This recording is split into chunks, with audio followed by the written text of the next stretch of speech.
session, and I'll give the speakers a warning at like 17 or 18 minutes in, so you can know that the 20-minute mark is about to come up. And yeah, so we're good to go. And our first speaker is Casey Rentmeester, and he's going to be talking about Trump's dangerous authoritarian ideology. So Casey, it's over to you. Thanks for joining us. Thanks so much. Can everybody see my screen? We all good? How about now? Yes. Everybody good? Okay, perfect. I'll just pull up my PowerPoint here and we'll get going. Okay, so the title is Trump's Dangerous Authoritarian Ideology. And I'll start kind of with my inspiration for this paper, and then I'm a phenomenologist by training, so I'll talk a little bit about my context, where I'm coming from, and then we'll get into the philosophy. So first off, my inspiration, we were just talking guitars. So my inspiration is Woody Guthrie for this particular talk. On his guitar, he had this awesome phrase, "This machine kills fascists," which when I heard that in college, I was just like, whoa, this guy's amazing. So Guthrie used music as a vehicle to protest bigotry, racism, fascism, all that terrible stuff. And he penned a song on Trump's dad, who was his landlord, called Old Man Trump. And you can kind of look at the lyrics of that particular song. But I think not only can music help to kill off narrow-mindedness and bigotry, but obviously philosophy can do that as well. So I'm going to try to come at this particular talk from that as kind of my perspective. So I come from Wisconsin. I'm one of the rare academics. I was born in Green Bay, Wisconsin, and I found my way back to Green Bay after a stint in Alaska and Michigan. So I got back here a couple years back. And Wisconsin, I know some of you have a little background there, but it's really a microcosm of the US. So we've got two bigger cities, Milwaukee and Madison, that are more liberal. Madison's really a liberal oasis. And then, the majority of the counties, the rural counties, are extremely conservative. So my hometown of Green Bay, which is right there, is essentially split right down the middle. So we had a whole bunch of Trump signs. We still have some up. Closer to the election, you saw more Biden signs too. But basically, we are a good microcosm of the U.S. If you look at the U.S. in general, I think we are definitely at a crossroads. The 22 presidential election told us a couple things, in my opinion. First off, the country remains deeply divided. And here's an image of a flag, the largest free-flying American flag down in Sheboygan, which is about 45 minutes south of where I live, which split in half in the summer, which was pretty symbolic, I think, of where we're at as a country. So not only are we deeply divided, but millions of citizens doubled down on Trump despite being impeached for abuse of power. So luckily, Democrats narrowly won, I think pushed largely by Black voters in Pennsylvania and Georgia, and then obviously Latino and Latina voters in Nevada. But in any case, I still think we are clearly deeply divided. So what was at stake in that election? If you look at some of the more liberal media outlets, they were talking about democracy versus fascism, or sometimes they talk about democracy versus totalitarianism. I think the best way to approach that question was really, it was a semblance of democracy. Obviously, we're not a true democracy because we have the Electoral College, we're a republic. But a semblance of democracy, we have democratic processes versus authoritarianism. So I'm going to try to distinguish authoritarianism from totalitarianism. So we'll start there. What is authoritarianism? Basically, it's not quite the same as totalitarianism. So in totalitarian regimes, the ruler has complete control over the citizens. So they have basically all control over information, media outlets, and whatnot. So you'd see that in like the Nazi regime. In authoritarianism, on the other hand, the ruler has some similarities, so disregards truth, pursues power by any means necessary, so you certainly have that. I think if you look at Trump, Trump claimed total authority at times, specifically with the COVID-19 pandemic. He used that phrase exactly. But really, he's best labeled as an authoritarian because we do have checks and balances. Do they work perfectly? No, but we do have checks and balances that you don't have in a totalitarian sort of regime. So one might ask, well, why are authoritarianism and totalitarianism used interchangeably? And they are sometimes. I think there are two obvious similarities. So one, you have this sense that the leader is really striving towards unchecked power. So totally I don't want information from anybody else. I want to be calling the shots. And that's in both of these cases. And then we also have this sense that both rely heavily upon ideology. So in order to understand that, we have to use a little philosophy here, and we're going to talk about Hannah Arendt. And she talks about this in her Origins of Totalitarianism. And she really does a great job. If you haven't read that, I highly recommend it. She does a great job of explaining how this works. So she says, ideology has succeeded when people have lost contact with each other and the reality around them, such that the distinctions between fact and fiction and the distinction between true and false no longer holds. So basically, in ideology, you have some people living in different worlds to some extent. They have a different sense of what is the truth. And that's when ideology has really won out. How does this happen? Well, essentially, she says, you need to sow doubt into any authorities other than yourself. So the goal is to have your voice be the only one in the room and your voice to be the only one heard. And ideally what happens, according if you're trying to shoot for ideology, is you want to create a world in which nobody is really reliable and nothing can be relied upon other than yourself is the hope. So Arendt does a really nice job of explaining how that works. I think both Trump and Hitler, and after the insurrection, you saw more of these comparisons between Trump and Hitler, but I think both Trump and Hitler were masters of ideology, to be completely honest. So if you look at these two quotes, who said it, Trump or Hitler? If you can tell by the grammar, it's Hitler. But basically, if you look at this first one, this is coming from Mein Kampf. He says, look, the masses are very limited in intelligence, he argues. So if you're going to lie, you should lie big, because the masses are okay with little lies. They do it all the time, but they could never be bright enough or intelligent enough to come up with a really big lie. So they would never think that you'd come up with a really big lie too. So he says this in chapter 6 of Mein Kampf.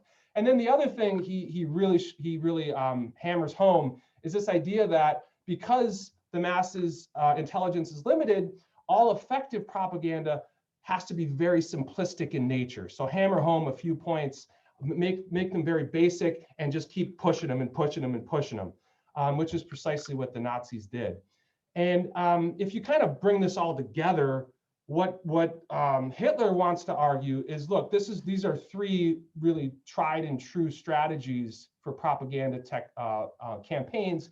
When lying, lie big, as we kind of talked about. Number two, as we talked about, hammer home simple slogans repeatedly to make them stick. Discredit any other possible authorities who may have a claim to truth.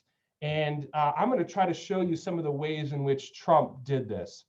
So we'll get to the darkness here, and then we'll go to hope later on in accordance with the conference. So examples of ideology from Trump. Clearly, you have this rejection of science. Not only was this glaringly obvious from the COVID-19 pandemic, where we never had a national response. We had recommendations, half-hearted recommendations, but no national effort. And then obviously climate change, right? He regularly discredited the science of climate change. At one point, he said it was created by and for the Chinese in order to make us non-competitive. So essentially, you have this very strong rejection of science because he wants his voice to be the only one in the room and basically steer things in his direction. Second, you've got this clear idea of sowing doubt into media outlets that don't align with his interests. So he did have obviously some media outlets who supported him, like Fox News is a good example, but anybody else really, and some of the radio pundits as well. but anybody else, he repeatedly used words like fake news to discredit them.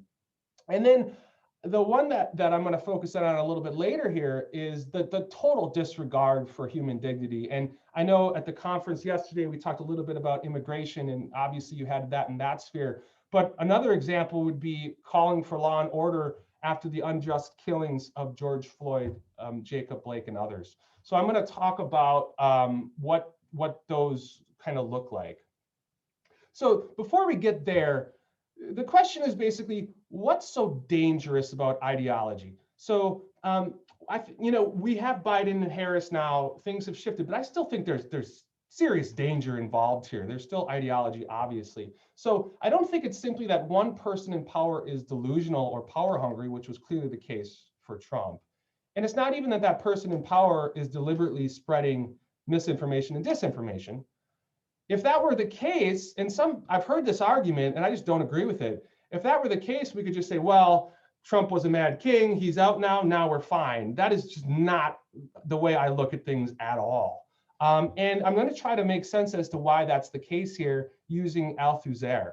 So Althusser says, if ideological manipulation works, what ends up happening is the individual becomes interpolated. So that's the phrase that he used. Interpolation basically works like this. It's where you've been pushed information and you take up that information, even though it's not in accordance with your best interest. You take it up and act as if you're freely acting upon that information as if it were your own, even though it doesn't actually accord with what's best for you. So you're freely accepting your subjection under those sort of circumstances, and you're basically doing the actions and the gestures all by yourself.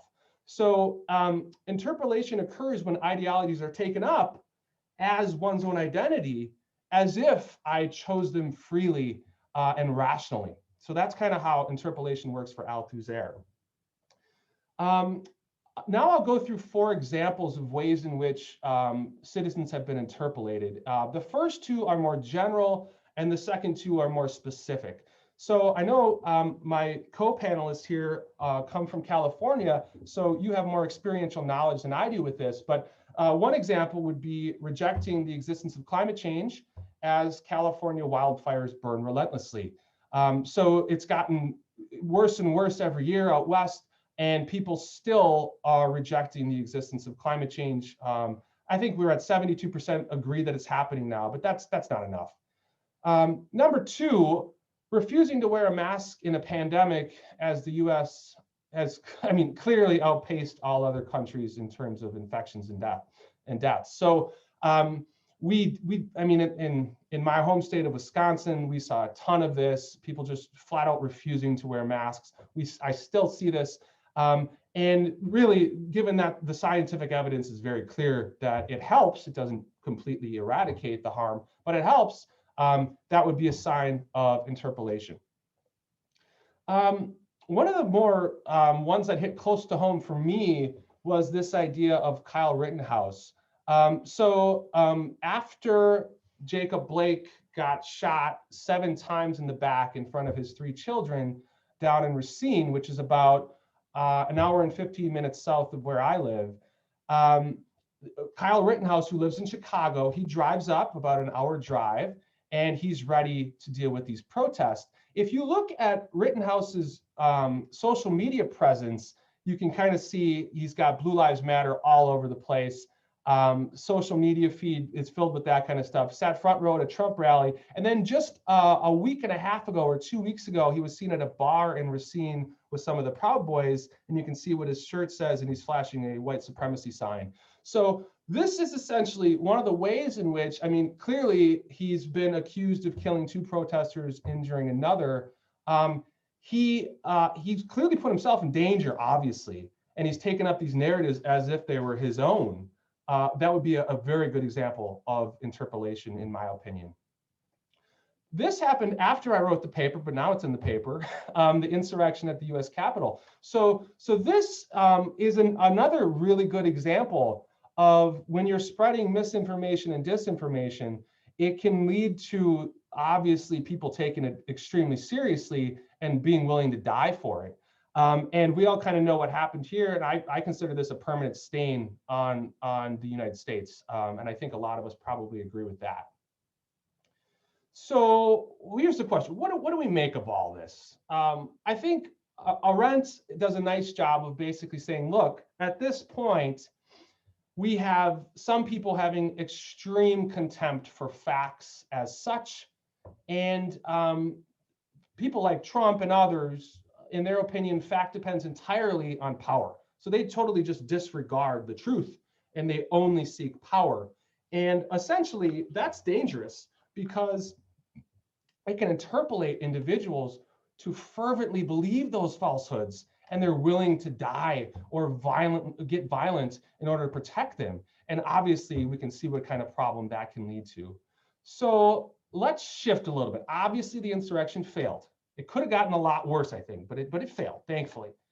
Biden and Harris not only won, but they have Senate majority. That's a big deal.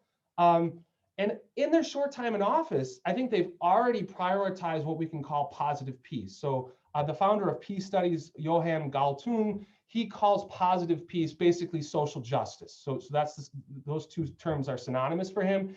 And I think they've already shown, and I'll try to show how I think that this is the case, some of the ways in which they've really prioritized this. So I do think there's hope, but I still think we're not quite out of the woods, right?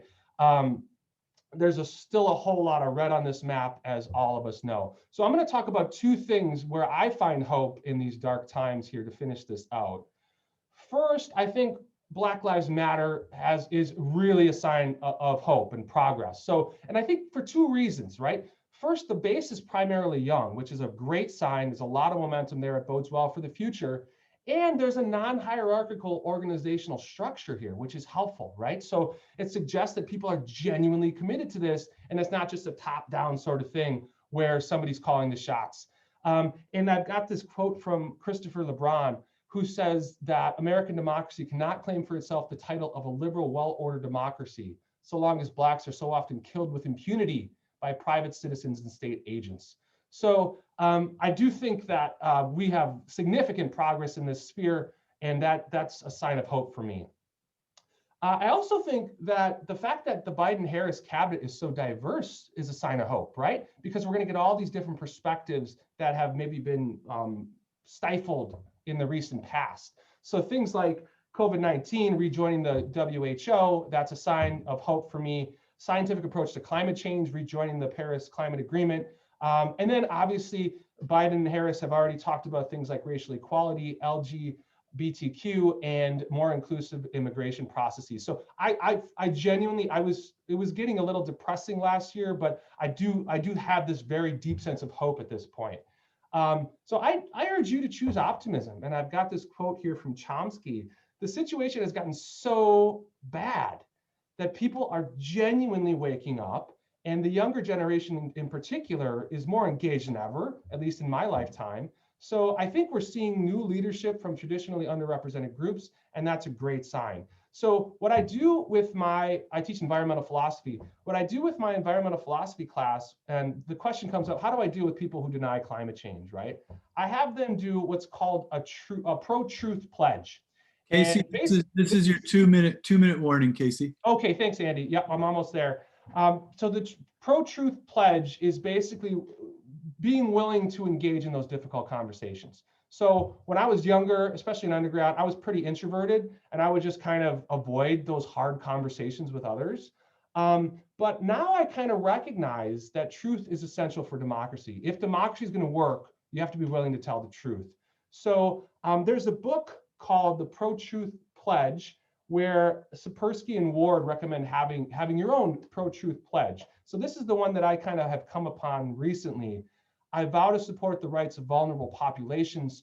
I vow to call out racism and sexism when I see it, educate my students on the realities of climate change, and help my children. I've got 3 young children, help to live in a less divided country when they're older.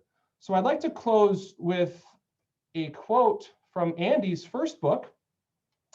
And Andy says, my hope is that we might begin to contemplate further solutions in the continual effort to bring reason to bear on political life. So I think we as philosophers can do this, private citizens can do this, Woody Guthrie did it. And I think we have an obligation to continue to do that.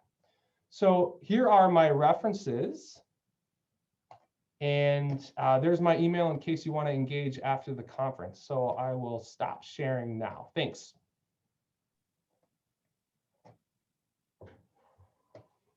Casey, that's great. Thank you. Let's give him a round of applause. And then we got 5 minutes for conversation. And I guess how we do it in this room is if you have a question, put question in the chat, and then I'll call on folks.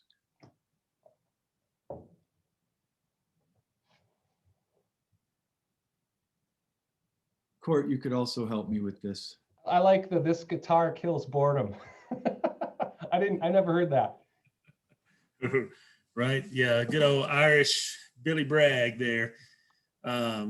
If you have a question, just type a question, or, I mean, there are enough of us here. If you want to unmute and ask, that's fine too.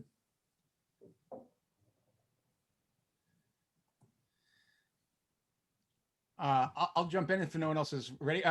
So there's going to be some substantive disagreement between my talk and your talk, which is always nice. But I'll try to foreshadow a little bit here without spoiling my own presentation. You said at one point that you think that Trump is, I think it was a master of ideology, I think was your phrase. Do you think you could articulate some of what Trump's ideology is, what the substance of it is? Oh, like, okay, substance. Yeah, definitely. So I think part of it is this idea of, like, a good example would be Stop the Steal, right? Which led to that insurrection. So I think he's using the same playbook as Hitler, honestly, where you're trying to basically bring up these big lies, but doing it in a very simplistic manner and hammering it home simplistically to get people on board with what you want to happen. Another example would be build the wall, right? So that's another just very simple phrase that he would use in order to basically you already want something, and you're going to hammer it home to the point to get others on board. But substantively, I think he used racism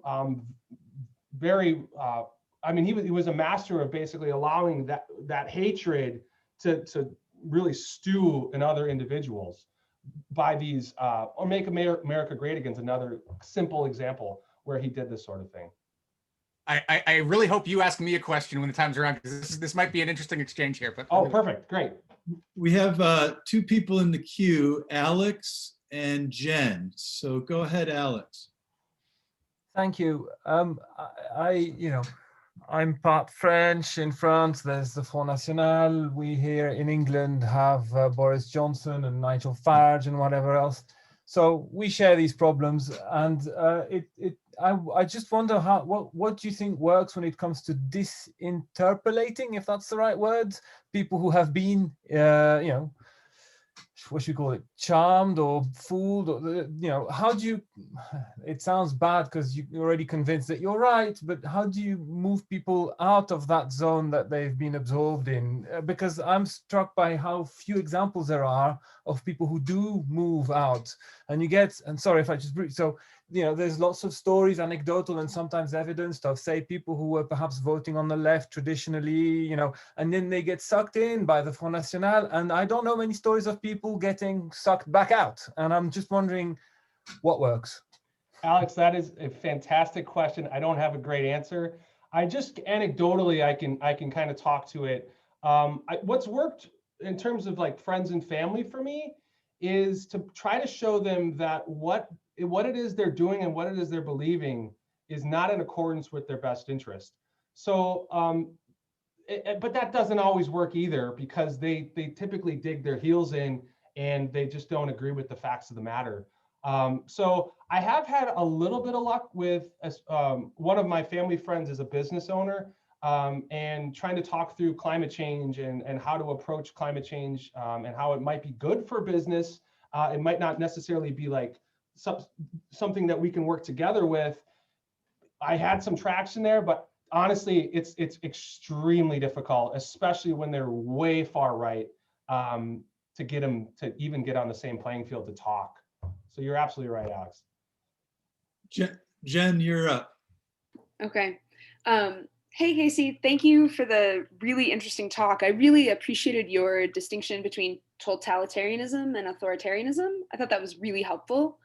And so I just wanted to ask about in authoritarianism, right, especially sort of Trump's authoritarianism, as we've seen, whether you think there's an important distinction between sort of folks who, I guess, like in Arendt's kind of way of speaking, like wholeheartedly take it up, right?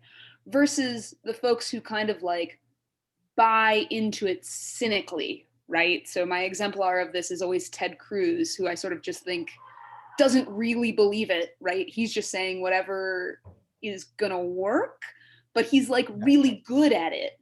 Yeah. Right. Well, Ted Cruz is Harvard educated. He knows exactly what he's doing. Yeah, like he's not dumb, right? Yeah, like, yeah. He knows what he's doing. But I'm just wondering if this like this cynicism versus wholehearted buying into it makes a difference that matters. That's a really, Jen, that's an excellent question. I have a sense that it does matter. In one regard, you have people that know the playbook here, and they're playing that game like Ted Cruz. And then you have others who have literally like taken this up in their identity and they can't think otherwise. There's clearly a distinction there. But I'd have to think through how that makes a difference in regard to how it works. So great question. I think we're going to have to conclude this part of our panel. Thank you again, Casey. Thanks, Andy. Great paper.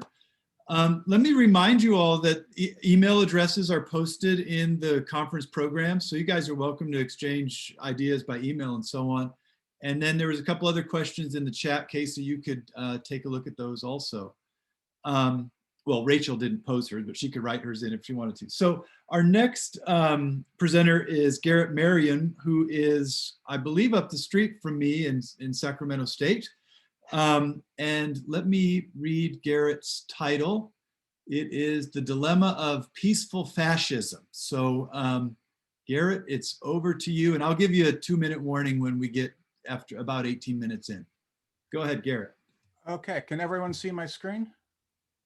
Oh, I Yeah. imagine are you Yes. seeing just the slides or are you seeing the whole build? I'm seeing 2 slides, a preview. Yeah, I was afraid of that. Okay, hang on. Let me quickly try to get this.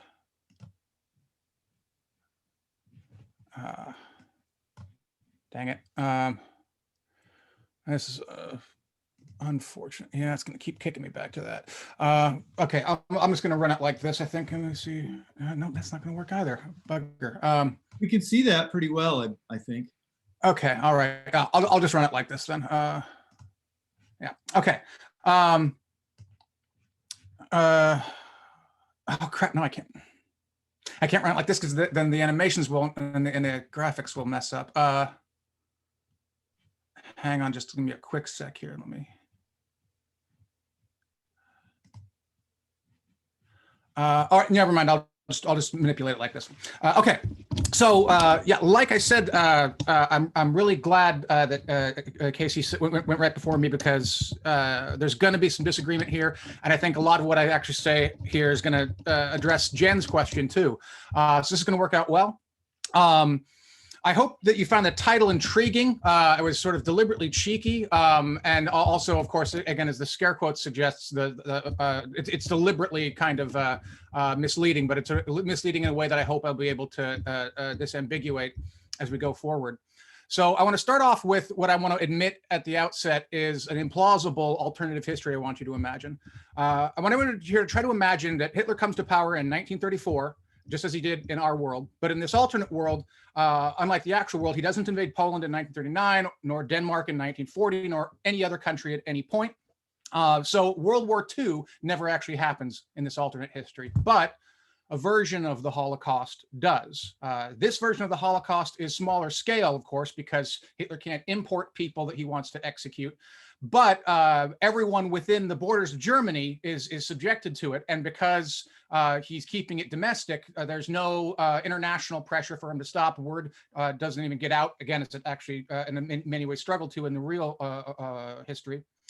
So the total body count is lower, but the local body count is all encompassing. Moreover, on top of this, the German people remained permanently subjugated by Hitler's dictatorship, and word of the general atrocities being committed in Germany simply doesn't leak out. Now, as I say, this is implausible on its face because key to Hitler's success was precisely the fact that he sold himself on military expansionism. He said at one point, this is a direct quote here, "They refer to me as an uneducated barbarian. Yes, we are barbarians. We want to be barbarians. It is an honored title for us." Along a similar line, George Orwell said, speaking of fascism more generally, that fascism is a planned system geared to a definite purpose, world conquest. So in both those quotes, you get the suggestion again that military expansionism is sort of at the heart of the fascist endeavor. Now, I'm asking you to imagine this, like I say, not because I imagine that this is a plausible scenario, but rather because I want to prime you for what I think is a more realistic scenario, sadly one that is actually quite real, and that is the dilemma of peaceful fascism as it shows up in my title. So before getting into the peaceful part, I think it probably makes sense if I back up a little bit and say a little bit about fascism more generally. This is one of those incredibly notoriously slippery terms. We all have some familiarity with it, but often it's used in a sort of a slipshod fashion. It's sometimes used just as another term for something like totalitarianism or authoritarianism. But I think there is an important distinction between authoritarianism, which is the broader category, and fascism, which is a subset. Fascism is in many ways the strangest ism that there is, because it ends up being hard to pin down almost by design. For much of the 20th century, right after World War II, a lot of scholarship was trying to define the so-called fascist minimum. As philosophers might put it, what are the necessary and sufficient conditions for fascism? And they would analyze the writings of fascist intellectuals, and they had a real hard time pinning down the necessary and sufficient conditions because fascist intellectuals were not just inconsistent across each other, they were inconsistent with themselves. They would frequently and unapologetically contradict themselves without any attempt to pretend like they were revising their thoughts. They would just change what they said mid-year and act as if that's what they had always said. So after a few decades of work in this vein, scholars decided to take a different approach, more of a Wittgensteinian family resemblance approach. And concomitant with that, they decided to ignore what the fascists were saying and focus instead on what they did. Look at the behavior to fully understand what fascism is. Fascism is what fascism does, might be the motto for this approach to fascist scholarship. And the general consensus, which has fallen out of this more recent work, is that fascism has no ideological core principles at all. There is no consistent doctrine of fascism. In the words of Umberto Eco, fascism has no philosophy, it only has rhetoric. Or as Jason Stanley puts the point, it's not helpful to think of fascism as a regime type, and it's not helpful to think of it as a set of coherent beliefs. Fascism is usually a cult of the leader who promises national restoration in the face of supposed humiliation by immigrants, minorities, and leftists. Fascism takes many forms in different countries. So in other words, fascism is best understood not as a governing philosophy, but rather as a means for achieving and exercising power, often characterized by a loose cluster of properties. So some common elements here are there's usually a strong man at the center of it. There's often a cult of tradition. There's a promise of restoration of past greatness. There's idolizing of virility and strength. There's a vilification of foreigners. There's intolerance towards differences of opinion, et cetera, and so forth. As Orwell suggests in the quote above, military expansionism is also one of the core elements here. And I think part of the reason why is because it just synthesizes all of those elements I'm talking about. And military expansionism usually has a strong man, it has the cult of military tradition. We're going to restore our old glory, our old borders. We have to be virile and strong in order to fight. And of course, since we're making enemies out of the foreigners, we're going to go take them over. So military expansionism is in many ways just at the sweet spot, the intersection of all these different fascist themes. So this leads me back to my basic problem, to the peaceful fascism of my title. It begins with the observation that this military expansionism is often at the heart of fascism, but also notes, again, since it's a Wittgensteinian approach, it's not strictly speaking indispensable. You can have fascism that lacks that component as long as you have enough of the other elements in place. Now, while military expansionism is obviously despicable for a number of reasons, historically speaking, it has been the one thing that has consistently led to the downfall of fascists. Fascist dictatorships often get away with abusing their own people for many, many years, but once they start invading their neighbors, they often invite an international military backlash, which eventually topples the regime. The two unambiguous examples of fascism in the 20th century, Hitler's Germany, Mussolini's Italy, both met their ends thusly. Now, obviously, there's important tools for preventing fascism from coming to power in the first place, which is a theme I'm going to come back to in a moment. But once it's in place, once fascists take power, according to Robert Paxton, the historian of fascism, the inevitable consequence is what he calls entropy or radicalization. Either they fall apart under their own chaos, or they run headlong into a brick wall. And either way, that is an end with a lot of death and a lot of suffering. So my question here that I want to pose to you is, what happens if a fascist dictatorship manages to tame the entropy? What happens if they can figure out a way to control all that inner chaos within their own borders, but nonetheless, they still have all the other trappings of a fascist dictatorship? That way, they could avoid the military ire of the international community and at the same time still expose their populace to all the evils of fascism in perpetuity. So this then is the dilemma. What should the international community do in response to such peaceful, quote unquote, peaceful fascist regimes here? And then this is where the peaceful part comes tongue in cheek, because it's peaceful only in the sense that it's not invading its neighbors, not in the sense that it's peaceful towards its own populace. So yeah, I mean, if they exported violence to other nations, the protocols are pretty clear, typically involve a coordinated military action. But if their violence is targeted solely at the quote unquote enemy within, toward their own peoples, other nations are less likely to intervene. Now, some of the motivations are legitimate. There's obviously concerns about national sovereignty and destabilizing the region. Others are probably a little more selfish, like a lack of self-interest from other countries. Why do we care what they're doing in their country as long as they keep it in their country? But whatever the motivation is, the end result is the same. We have to decide between either preserving international peace and liberating domestic victims of fascism. And that is an ugly dilemma if you are committed to the cause of peace. Now, sadly speaking here, let me move these graphics out of the way. I'll move them back in a second. This dilemma is not a hypothetical. Peaceful fascism, as I'm dubbing it, is very much on the rise around the world. There's a bunch of groups like Democracy Index, Freedom House, a group called VDEM, which stands for Varieties of Democracy, that track governments around the world. And consistently, all of them are noticing that over the last decade, the rise in authoritarian states has gone up dramatically. So this graphic here is from VDEM. They show that the global share of democracies over between 2009 and 2019 decreased from 54% to 49%, which is not a massive percentage-wise increase, but recognize that that's 5% encounters a very large number of states right there. And perhaps even more worrying is the share of the world population living in autocratizing countries went up from 6% in 2009 to 34% in 2019. This is not a good trend. And it's the reversal of the trend that happened up to this point. Between World War II and 2009, these numbers are going in the opposite direction. So over the last 10 years, that very good trend that we were seeing has reversed itself. And that is a cause for a lot of consternation. Now, to be clear, these groups are tracking autocratic states, not specifically fascist states. And as I said, there is a difference. But in order to focus in on that difference, I want to turn to one of my principal sources here, Madeleine Albright's book, Fascism, A Warning. And her book is much more specific. The first half of the book is just a sort of a general history of fascism. And then the second half of the book, she gives chapter-length treatments of 7 different nations: North Korea, Russia, Hungary, Poland, Turkey, Venezuela, and the United States. And says that all these countries, to differing degrees, are flirting with fascism. And hence, this is the warning, right? She's not saying they are fascist countries. She's saying that they are, heading towards fascism, and we need to be concerned about that. She also mentions in the book the Philippines and India as other case studies, but she doesn't give chapter-length discussions to them. So there's a lot of great detail, real-world detail in this book. But the thing that I want to focus on is the fact that, in spite of the fact that, according to Albright, and I think she's right here, these countries are flirting with fascism, only one of these countries actually engaged in military expansion. I want to be clear what I mean by that. That means redrawing the borders of their state. It doesn't just mean invading another country or going to war. It means annexing a part of your neighboring country and saying, this is our country now.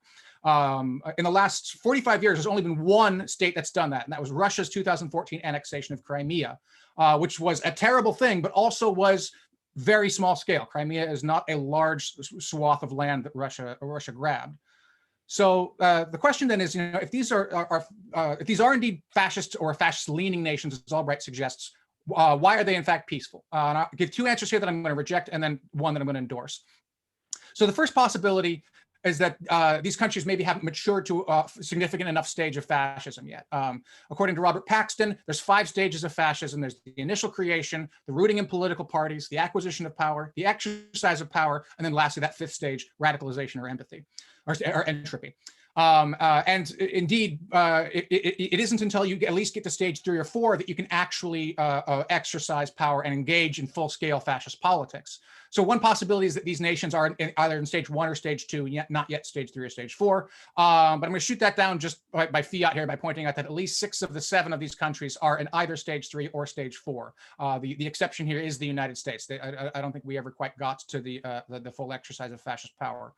So that's the first possibility, maybe not mature enough. I don't think that's correct. I think many of these states are mature enough to engage in military expansionism under fascist principles. So the second possibility is maybe Albright is wrong. Maybe we shouldn't call these states fascist states, maybe authoritarian or totalitarian or something like that, but not fascist properly. Maybe the label fascism isn't appropriate. And I'm going to reject that too, because when you start taking a closer look at, that cluster of properties I mentioned earlier, different scholars have different precise properties, but you can basically pick anyone's list and apply it to the countries that Albright's talking about. And it's pretty clear that, again, not necessarily every item on every list is going to be checked off by every country, but every one of those countries checks off a lot of the items on that list. And this is true even of Paxton's own criteria. Paxton notoriously is conservative in what he identifies as fascist. He actually, only after the January 6th rally, or riot rather, did he finally declare that Trump himself was a fascist. But prior to that, he was very reserved in the use of the term fascist. So pick your criteria. These 7 countries, 6 of these 7 countries at least, are very, very close to fascism on this checkoff. So I think there's a better answer to why it is that we haven't seen military expansionism from these fascist or fascist adjacent countries. And that's the fact that the post-World War II global order just makes it too hard. It's too risky and it's too costly. And the key example here might be what happened to Saddam Hussein's Iraq when they tried to annex Kuwait in 1990. Massive military backlash, and ultimately ended up, didn't do it right away, but within a decade, it ended up leading to, or a little more than a decade, it ended up leading to Saddam Hussein being deposed. I think all the fascist nations paid close attention to that. And I did mention that Russia is the exception by taking Crimea, but the fact that it's the only successful military expansion in the last 45 years is a testimony to how hard it used to be. Prior to World War II, military expansion happened all the time. Annexing of nations happened all the time. The post-World War II order really has put a stop to that.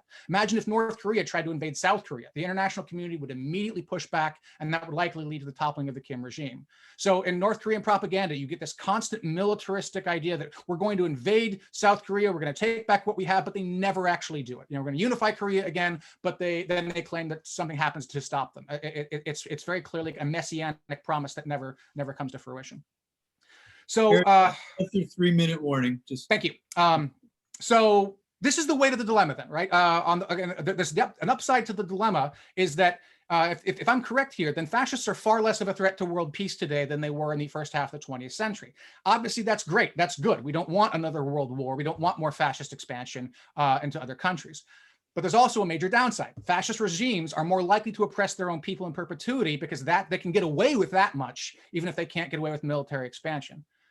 So the scary thing from the point of view of people who are invested in peace is that there doesn't seem to be a peaceful alternative here. Either we tolerate fascism locally in its countries, which is, I think that's intolerable to peace, or we fight it using military intervention, which is obviously also antithetical to peace. Now, I wish I had some magic bullet here that would solve everything, but obviously I don't. That's not the way the world works. There isn't any simple solution here. But in the interests of the conference theme of hope in dark times, I want to close with 4 general suggestions that I hope are at least somewhat ameliorating to the concerns I'm bringing up here. So the first suggestion is to stop it before it starts. Like I said, there are things we can do to prevent fascism from taking root, both in our own country and in other countries. And we need to be very, very deliberate about this, because once fascism takes hold, it's very, very hard to root out with anything other than violence. So how do we do that? How do we resist fascism? Well, start by resisting fascism at home in your own countries, in our own country. As Paxton puts it, fascism is not for export. You know, you don't create fascism and then try to spread it to other countries. You try to take other countries into your fascist empire. Liberal democracy, though, is for export. In that respect, liberal democracy has an advantage over fascism. Joseph Goebbels once said, one of the best jokes of democracy is that it gave its deadly enemies the means by which it was destroyed. But Goebbels was wrong about that. That's actually not correct. Fascists have never won majorities in free and fair elections. The best that the Nazi Party could do was 37%. What happens is the elections open the door. They give them a foot in the door. And then once they have the foot in the door, they destroy the democratic institutions and start tearing them down. That brings me to my third point. Defend journalism, labor unions, and the separation of powers. Once fascists start getting into power, they start attacking these things. They're frequent targets because they understand that these institutions prevent the consolidation of fascist power. So we need to make sure that journalism, labor unions, separation of powers, not an exhaustive list, but it's a good start, are strong and robust, and there are excellent checks against fascism. And the scary thing is, again, that this method of attacking journalists, labor unions, and separation of powers, we're seeing that play out in Russia, Turkey, Hungary, and Poland over the last 20 years. So they're following the fascist playbook to the letter. And then the fourth and final piece of advice is to dismantle cynicism, mass incarceration, and white supremacy. Defending institutions is important, but not all institutions are good. Cynicism is easy, right? It's easy to say, oh, the whole system's corrupt, it's beyond repair, everyone's guilty. There's no such thing as good politics. But that is the siren call of the fascists. Fascists take advantage of that kind of cynicism because they know it breeds complacency and inaction. To give in to cynicism is to surrender to fascism in advance. Mass incarceration is not only a grotesque stain in its own right, it destroys the credibility that the United States has as far as an ambassador of freedom and of liberal democracy. This will be one of the big historic embarrassments, I think, for the United States in decades to come. And then lastly, to white supremacy, Paxton points out that the first fascist organization was not Mussolini's fascist party, but in fact the Ku Klux Klan. The United States is, of course, formally democratic, but it has a long history of what Toni Morrison called fascist forces. And it uses those fascist forces in particular against Black, Indigenous, and people of color. White supremacy is the seed, soil, root, and branch of American fascism. And until we dismantle it, not only will we remain vulnerable to fascism in our own nation, it will undercut our ability to export a liberal democracy abroad.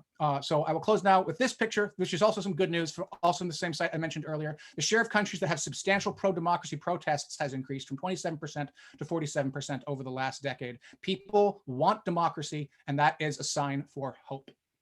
So, and with that, I will conclude. Thank you all very much. Garrett, thank you very much. Great talk.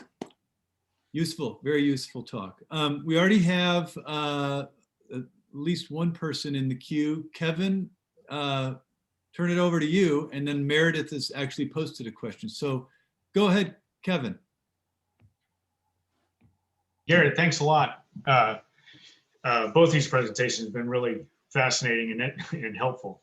I'd love to first start with a compliment that I appreciate so much that your suggestions are all inward focused, or all, focused on the domestic thing to get our own examples straight, perhaps, right? Yeah, that I think is absolutely where we need to be.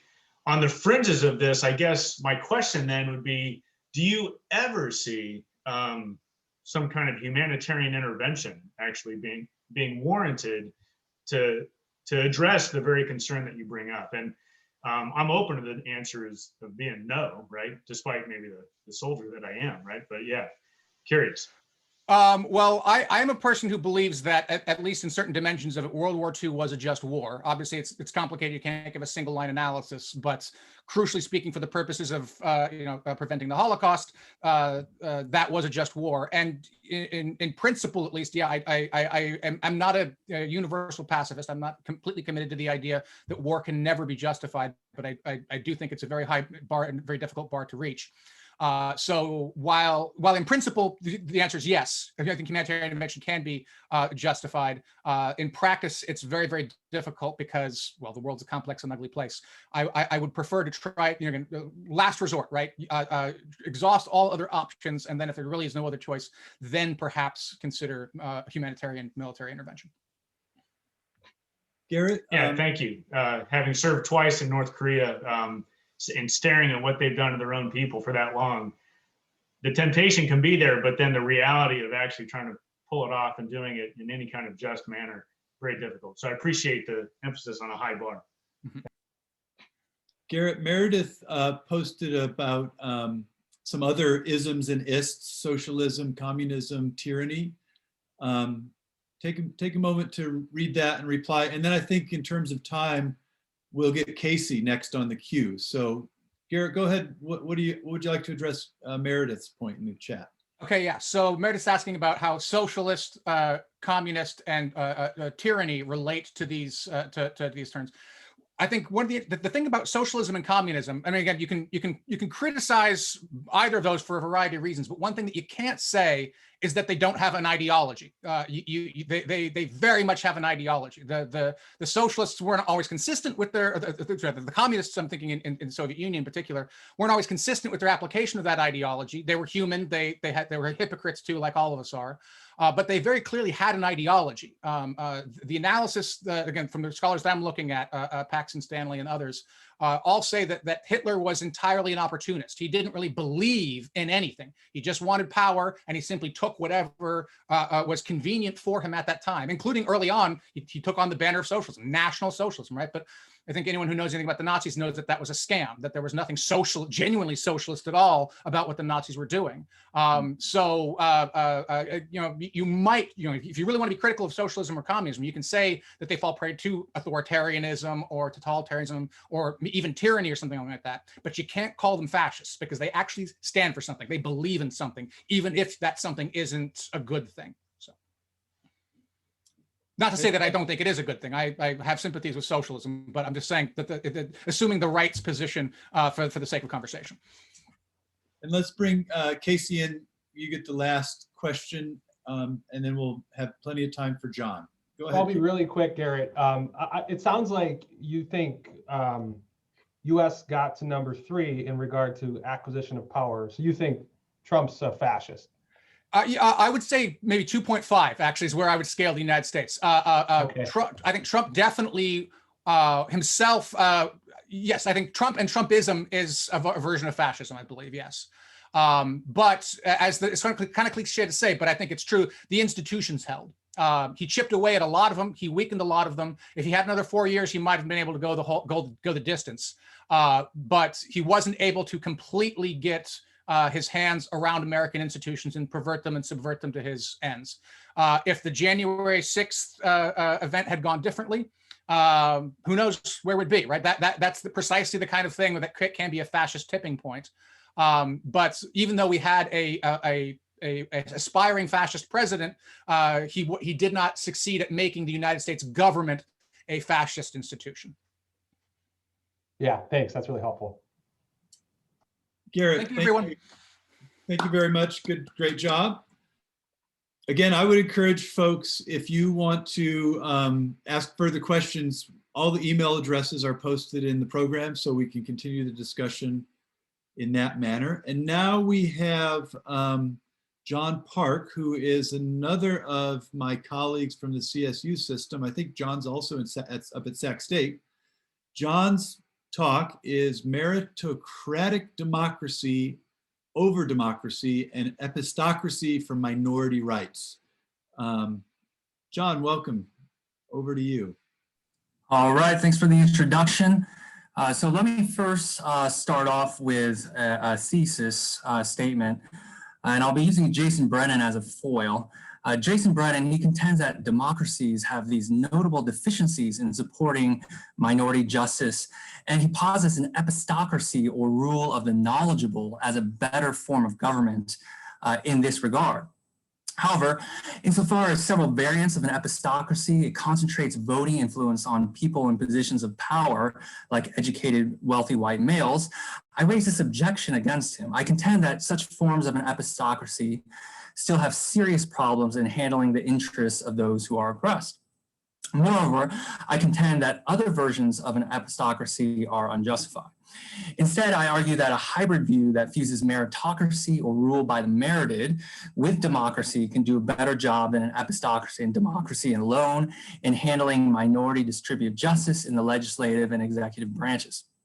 And this paper actually, I've run through the time. It's actually much too large for 20 minutes, so I've whittled it down quite a bit. My arguments may not be as tight as I would like, but perhaps questions about it can come up in the Q&A. All right, so first let's discuss Brennan and his critique of democracy on minority justice. And one of his criticisms of democracy is that he relies very heavily on experiments in political psychology and political science. And he says that, there's a bunch of experiments showing that people might not know what kinds of outcomes would serve their own interests. Or they might know actually what kinds of outcomes would serve their own interests, but even though they know what outcomes would serve their own interests, they lack the social scientific knowledge such as of economics, crime statistics, or even the policy preferences of candidates to know how to vote for policies or candidates that will produce their desired outcomes. So there's this general lack of the means, the knowledge for the means to reach their desired outcomes. And what they found was that it tends to be the case that women and racial minorities tend to score lower on these tests as well in regards to relevant social scientific knowledge. And what's even alarming with some of these studies is that they find that most registered voters, they don't even know the party platforms of the major candidates during a presidential election, and do worse than chance in distinguishing the platform positions of the various candidates. In a way, they kind of don't know what they're voting for, most people. So, as Plato has criticized democracy, there's a kind of general ignorance in regards to the masses. What Brennan says is that most minorities are too ignorant to know how to properly help themselves at many times in politics. So this itself is an issue for democracies in regards to helping minorities out. A second argument that Brennan gives is that minorities largely have less votes and are smaller in number than the majority, which is something I'm sure we've all thought about in regards to a weakness of democracy, that just purely based on numbers, racial minorities are less than the majority. So this makes it harder for them to pass, for them to have sufficient political power. Also, third argument he puts forth is that advantaged voters, such as wealthy employed men in the ethnic majorities, they tend to vote at higher rates than the disadvantaged, which gives them another edge in the democratic process.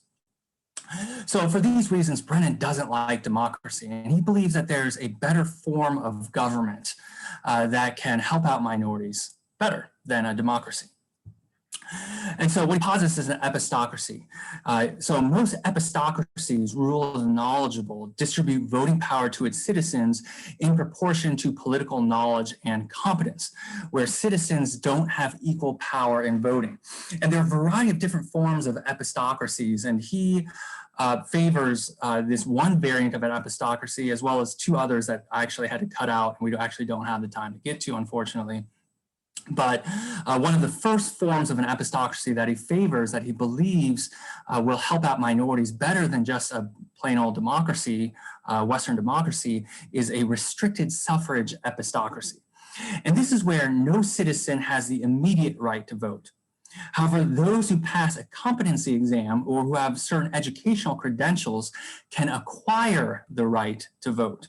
So this is very much in line with John Stuart Mill's kind of democracy, where we can say that there's kind of this epistocratic component to the democracy, where in order to acquire voting power, you have to pass certain kinds of epistocratic credentials or requirements in order to have the right to vote. However, there is this objection, what we'll call the demographic objection against Brennan and this variant of an epistocracy, and he anticipates this counter to his view.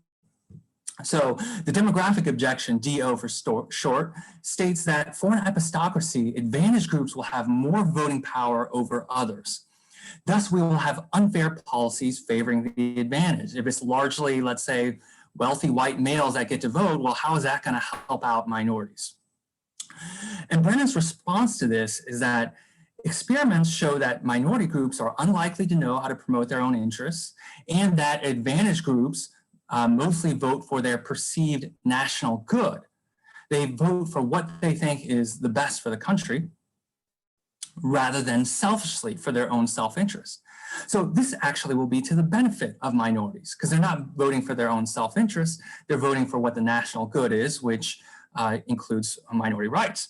So Brennan thinks that this actually will be a good thing if it's the wealthy white voters that get to vote and have most of the voting power.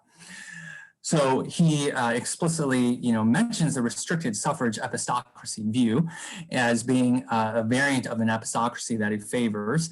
And he says it's better for minorities if we restrict voting power largely to rich, white, educated males.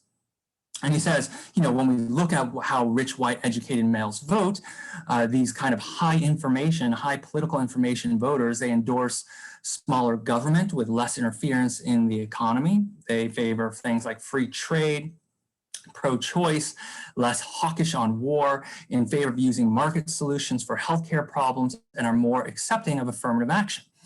And at face value, we might look at things like affirmative action and say, oh, well, that would be to the benefit of relevant minority groups. However, when we look deeper into this issue and at some other studies, I think we will see some objections that we can place against Brennan. So here are some of my objections to Brennan.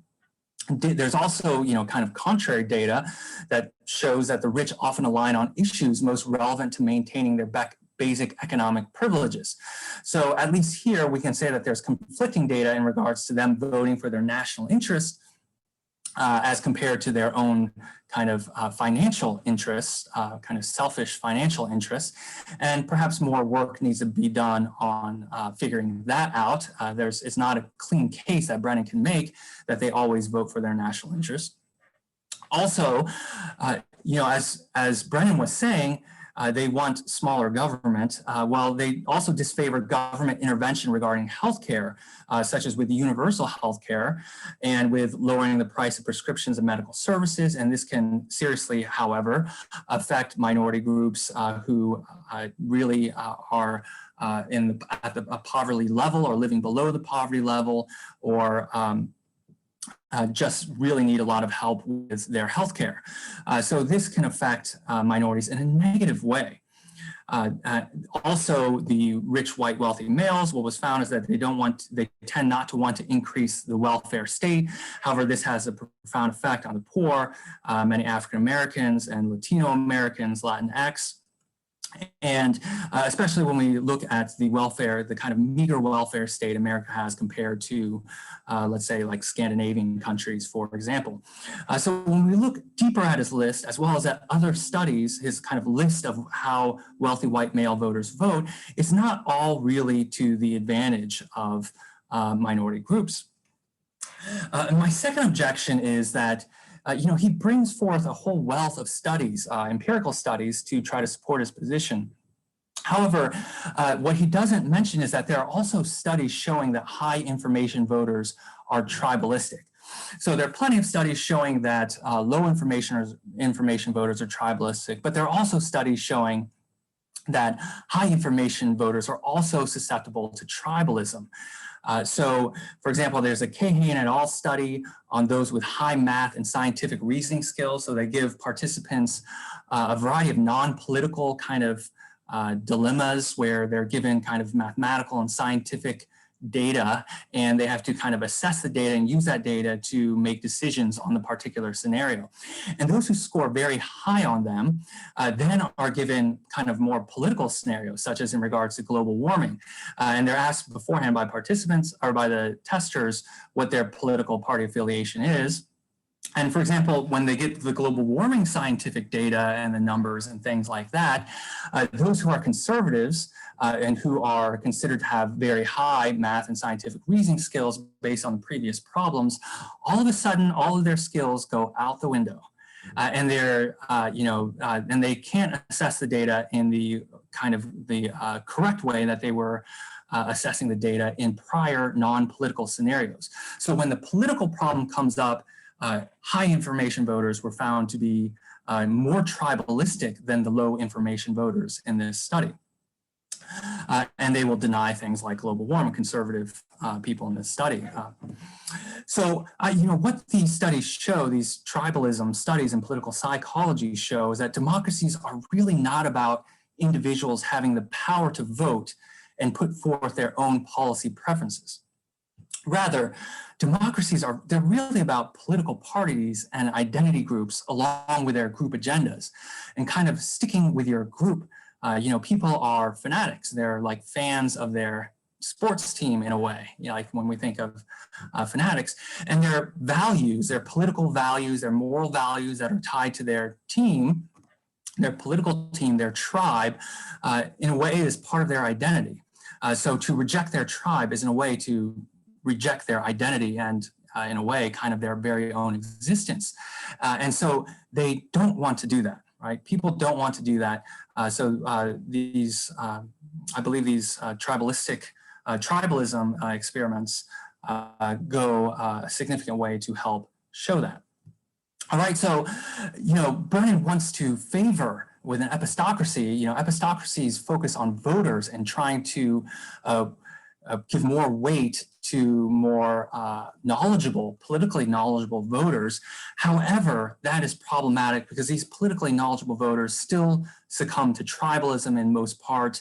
And, if the leader of their tribe is someone who goes against equal treatment of minorities and issues in regards to social justice for minorities, then they will, follow the leaders of their tribe. And there are these other interesting studies showing that people are more likely to kind of pick their leader first, not necessarily based on the positions that the leader takes, and then they pick the leaders of their tribe. They favor certain people to be the leaders of their tribe, and then after that fact, they take up their positions that leader endorses. This all kind of works well with the tribalism literature as well. Okay, so let's move on to the next slide. And what I favor is kind of fusing a hybrid view with a meritocracy, going back to the likes of Plato. I know that can be a kind of a bad word with philosopher kings and things like that, along with meritocracy also in Eastern philosophy with Confucius, not taking the whole thing of everything that these philosophers believed, but certain elements of them, and then fusing it with a democracy. So meritocracy ruled by the merited. Here, we're not going to focus like an epistocracy on the merit of the voters. Rather, with a meritocracy, we're going to focus on the merit of the leaders or the candidates.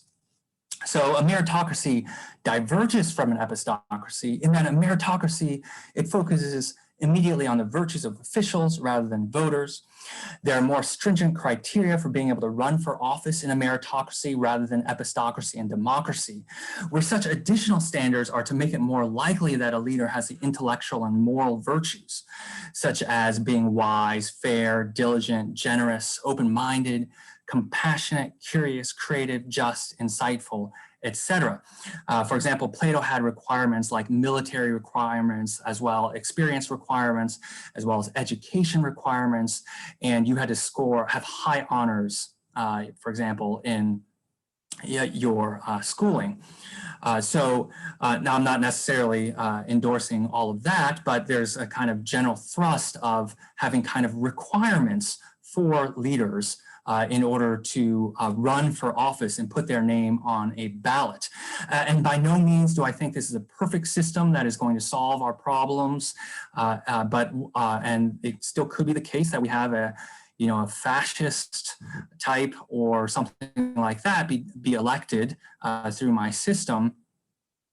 But what I am going to claim is that it's more likely that we won't as compared to a democracy and a meritocracy, to have leaders that really don't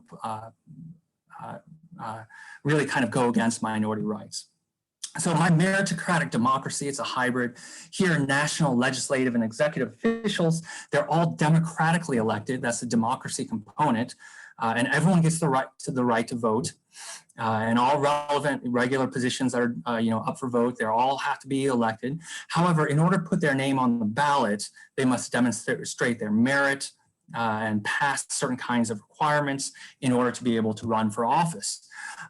For far less, still important, but far less important jobs, we require demonstration of certain levels of merit, such as criminal background check, education requirements, maybe experience requirements, such as being a professor, being a lawyer, being a doctor, and things like that for all these other professional jobs.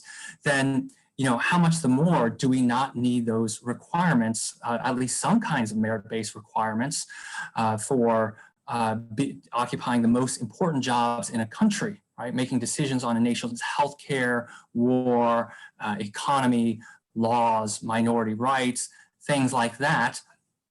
I think it's somewhat, it's very odd that we rightly have requirements, merit-based requirements for pretty much all professional jobs, except for the most important ones in our country.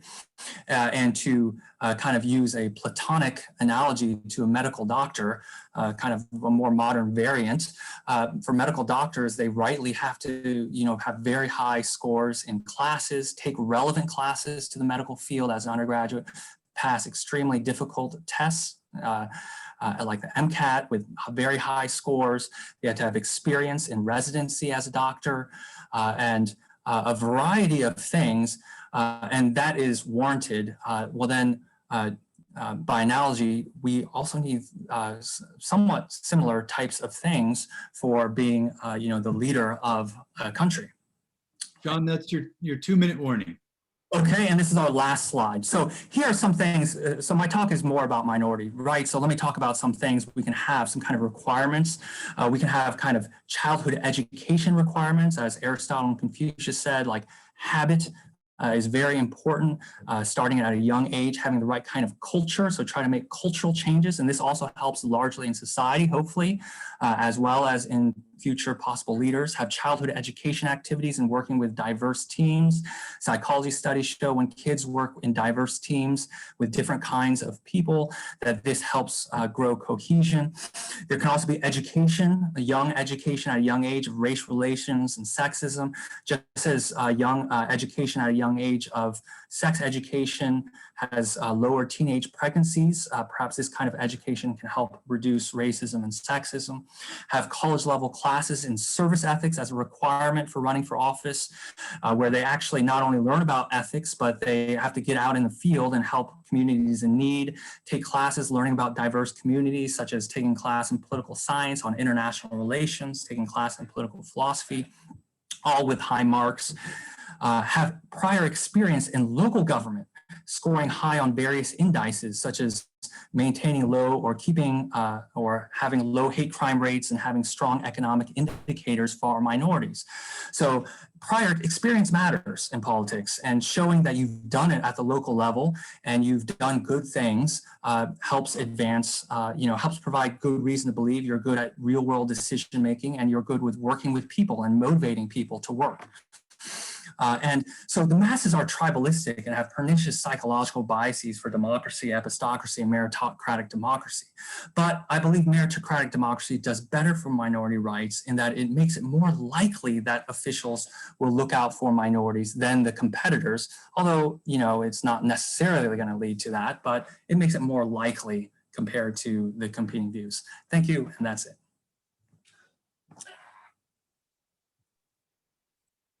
Great, John. Thank you very much. Let's take off the screen share.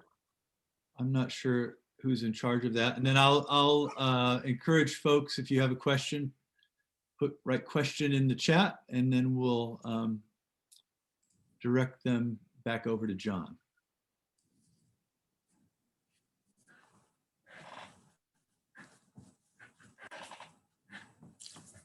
So already we've got Jen and Rachel on the queue, and I see that Meredith has a question. Let's go to Rachel because Rachel had a question in the earlier session, and we'll let Rachel speak. So Rachel, go ahead. Hi, thanks so much for your talk. My question is that, if you're narrowing the pool of political candidates based on moral competence, and you want to support a democracy that will promote minority interests, are you presupposing that minorities, if they were informed, would always vote to promote the interests of a value system that would promote their rights? Because it seems like sometimes informed minority voters still knowingly vote against their own interests.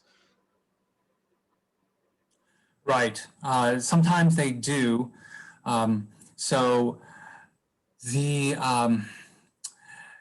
idea here with my system with meritocratic democracy is that even though they might do that, still the only candidates you can vote for are ones who have shown that through their own actions at the local level of politics that they've made the hate crime rate go lower, or they've maintained low hate crime rates, and they've helped out with the economic well-being of minorities.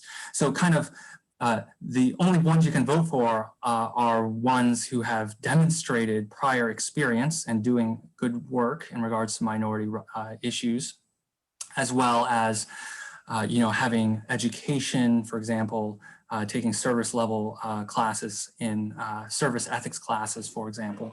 So yes, there is that worry with democracy, that's right, but I appended the meritocracy component in order to try to limit the possibility for even minorities to potentially harm themselves by voting for a candidate that would go against minority interests. So that's my kind of stopgap to try to address that possible worry. But what's interesting about these studies, let me just say this about Brennan's studies, he says, minorities don't really know the best means to address their, outcomes that they prefer. What those studies did not test, just looking at the questions, they didn't ask in regards to social scientific knowledge, in regards to kind of issues of racial justice. They were only questions about more like economics. Well, I guess crime statistics and things like that can have some leeway. But, when we look at, for example, the African-American community in regards to their views on Trump, it's all very largely negative. In a way, that shows, I believe, some, I hope it shows some kind of knowledge about the kind of negative racial kind of views Trump had. So they were against Trump for that reason. And on some surveys, it is, some of the surveys even asked the African-American community in regards to race and Trump, and they all had negative views on them. So, what the psychology studies that purport to show, general lack of knowledge in minority groups, they don't necessarily test for, straightforward race issues and their knowledge of what's going on about race in politics, of which they might be very knowledgeable. John, let's go for about 2 or 3 more minutes and then we'll head to our lunch break. So Jen was on the queue, but Leanne, we haven't heard from Leanne either. So Leanne's question is your view consistent with liberalism as a non-comprehensive doctrine? And then we'll let Jen get the last question. So do you want to address that one about liberalism and comprehensive or non-comprehensive doctrine? What do you mean by comprehensive? Jen, or whoever asked the question? Yeah, feel free to unmute, Leanne. Sorry. Hi, thanks for the paper. So kind of one of the ideas of liberalism is it's non-comprehensive in the sense that it doesn't tell us what things are good or what things are bad or what things people are supposed to pursue. But it seems like kind of the view that you present has definite ideas about what things are good. Oh, I see what you're things are bad. So, if there's any testing like that, they're all non-ideological tests. So they don't test for a particular, conservative or liberal. If there are any kinds of tests, they would be they could be things like basic non-political type, informal logic type questions, or taking social science data and making predictions about the health of a country, such as in regards to a pandemic, the likelihood of something like that happening. It would all be not political, but kind of more either logic-based or kind of social science-based type questions. So non-political type questions. I thought. So can it, just in the interest of time, if we could go back to Jen Kling, and then we can talk further over lunch or over email. Go ahead, Jennifer, and then we'll wrap this up. Okay. John, thanks for your paper. I found it really interesting to think about. But in response, like just off the cuff, like in response to your response to Leanne, I guess my response would be the classic feminist response that the personal is political, right? So it's almost impossible to ask a non-political question. I know these tests claim to be non-ideological, but I have serious concerns about that. And this links into my question, which is the concern I always have about these meritocracies, right? Especially you're pulling from the Confucian tradition, right? You're pulling from the classic sort of Aristotelian meritocratic position, is that all these virtues are coded masculine, right? So I'll just wave the feminist flag for a minute, right? And say that if we're gonna create sort of testing systems for meritocratic officials, right? There's a real worry that in the creation of those systems, because those values are coded masculine and often present via a kind of form of masculinity, it might be good for certain kinds of racial minorities, but it's going to be not good for women, right? And not only women of color, but also white women. And so I have sort of pragmatic concerns. Yeah. So I think that would be an important thing to take into account, these kinds of feminist virtues and things like that as well. I'm not necessarily denying that. So I think that would be important and to include. Now, as far as the other subject matters in the testing, so you might say that they're political, and maybe in a certain way I could agree with that. But the idea here is that they wouldn't test for what the government ought to do in those situations. It would just be something like, here's the data. Is it likely that a pandemic is going to happen or not? Something like that. Not necessarily. So it would be, you could say that they're political, but it wouldn't necessarily be questions about, let's say, and more so in the realm of political philosophy about what ought to be done, the government ought to do, but more, a medical field type question of, is this likely to happen? Is this event likely to happen? That's my response. I know there's a lot more to be said about this particular issue, but in the interest of time, and we should take a lunch break, and then the executive committee, I just want to remind everyone, and thank you, Jennifer, I'm sorry to cut you off and to cut off that conversation. And thank you, John. And then let's thank to all of our panelists. This was a great session, I appreciate it. Hopefully I can meet a couple of you folks in California in person one of these days. So once the pandemic ends, we can get together. That would be cool. Court, back over to you as we conclude this session, and then we're going to meet in here for our executive committee. Is that right? Right. So I'm going to end the meeting to download the audio. If you want to go over to Zoom Room 1 and socialize, maybe keep the conversation up, grab some lunch. We're going to meet in here with our executive team and discuss nefarious plans for the future. Court? Yes. Do you have an idea of when these recordings will be available on the YouTube channel? That's one of the things we're going to discuss. I'm not sure we have a CPP YouTube channel, but that's. I haven't. I went looking for one and didn't find one. Okay, as I say, it's pretty easy to create. So It's on the agenda. Okay. Exactly. So yeah, they will be made available. I host a Rock and Metal Profs podcast if you want to listen to that while you wait for them to be uploaded. So I'll meet you guys back here in a few minutes for the executive. All right. See y'all in a little bit.